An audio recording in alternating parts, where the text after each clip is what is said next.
জায়গাটা বেশ নির্জন। এই এই কে রে তুই? আমার কাছে নোংর ফেলেছিস যে বড়, আমার অনুমতি নিয়েছিস? আমি আমি হারুগো দাদা ঠাকুর, এই বন্যায় ভেসে বেড়াচ্ছি। আপনার গাছে একটুখানি আশ্রয় নিয়েছি, দয়া করে রাগ করবেন না। আশ্রয় নিয়েছিস, ভালো কথা, কিন্তু আমার ঘুমটা ভাঙালি কেন? কত আরামে ঘুমোচ্ছিলাম। আর তোর এই বিদঘুটে জিনিসটা কি? নৌকার ওপর আবার দোতলা, জন্মেও দেখিনি এমন আজগুবি কাণ্ড। এ হলো গিয়ে গরিবের জুগাড় দাদা ঠাকুর, যাতে ভেসেও থাকি আবার মাথা গোজারও ঠাঁই হয়। বন্যা হলে তো ডাঙায় এক ফোঁটা জায়গাও থাকে না। বুদ্ধি আছে বটে তোর, তবে দেখতে বড্ড বেঢপ। তা এখন কি করবি? এই জলেই তো ভেসে ভেসে পটল তুলবি বলে মনে হচ্ছে। যতদিন প্রাণ আছে ততদিন তো চেষ্টা করতে হবে দাদা ঠাকুর। আচ্ছা, আপনি এই মাঝগাঙে অর্ধেক ডোবা গাছে একা একা কি করছেন? আর বলিস না, আমার পুরো ভূতের দল, মামদো, পেতনি, শাকচুন্নি, কে কোথায় ভেসে গেছে জানি না। আমি এই গাছটা আঁকড়ে ধরে কোনো মতে টিকে আছি। ভাবছি জল কমলে নতুন আস্তানা খুঁজবো।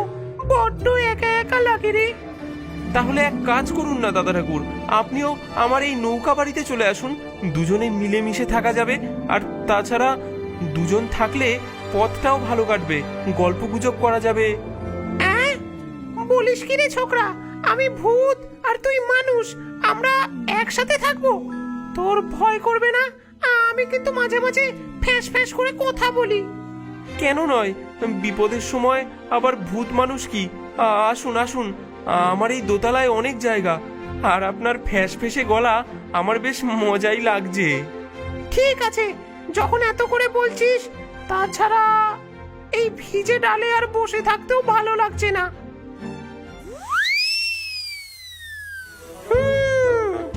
তোর এই বাড়িটা কিন্তু বেশ মজার। দোতলায় বসে চারিদিক দেখতেও বেশ লাগছে। বাহ, বেশ হাওয়া আসছে, তবে নিচে ছাগল আর হাঁসের গন্ধে টেকা দেয়। ওটা একটু মানিয়ে নিতে হবে দাদা ঠাকুর। পরদিন সকালে আবার যাত্রা শুরু।